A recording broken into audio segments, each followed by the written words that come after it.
नमस्कार दोस्तों, आज की कथा शिव पुराण से। एक ऐसी कथा जो हमें बताती है कि भगवान शिव की कृपा से कोई भी आत्मा चाहे कितनी ही पापी क्यों न हो, मुक्ति पा सकती है। कथा है चंचला और बिंदुक की।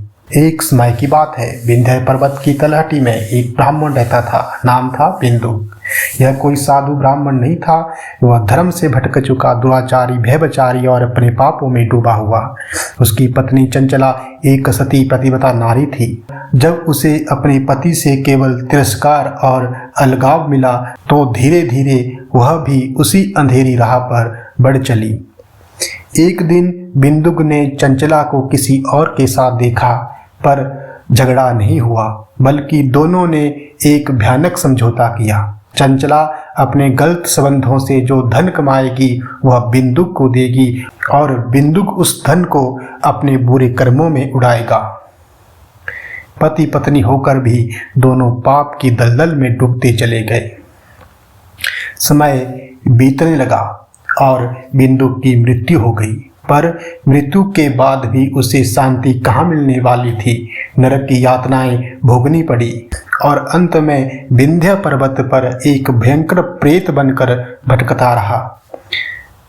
इधर चंचला भी समय के साथ बुढ़ी होने लगी और पापों का बोझ दिल में था। एक दिन देवी प्रेरणा से वह अपने संबंधियों के साथ गौकर्ण तीर्थ चली गई।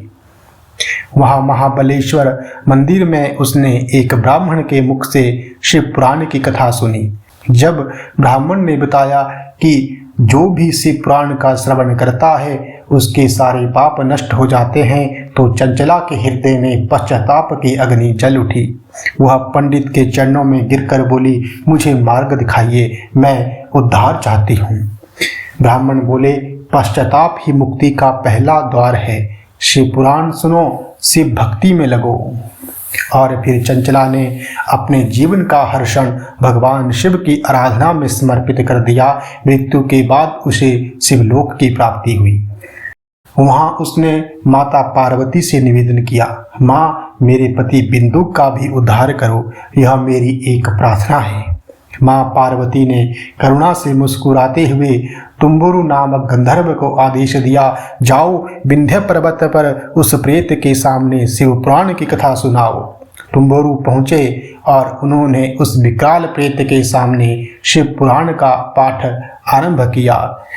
विंध्याचल पर्वत ओम नमः शिवाय के नाम से गूंज उठा। जैसे जैसे कथा आगे बढ़ती गई वह प्रेत कांप उठा, उसका रूप बदलने लगा। क्षण भर में वह दिव्य देह धारण कर प्रकाश से भर उठा। बिंदुक मुक्त हुआ और शिवलोक में जाकर चंचला से मिला। दोनों ने भगवान शिव के चरणों में झुककर कहा, हे महादेव, आपकी कृपा से ही हम अंधकार से प्रकाश में आए और जो सच्चे मन से पश्चाताप करता है उसका उद्धार निश्चित है। उसे भगवान शिव मुक्ति प्रदान करते हैं। याद रखिए, भगवान शिव की शरण में जो जाता है उसका हर अंधकार मिट जाता है। जय भोलेनाथ, जय शिव शंकर, ओम नमः शिवाय।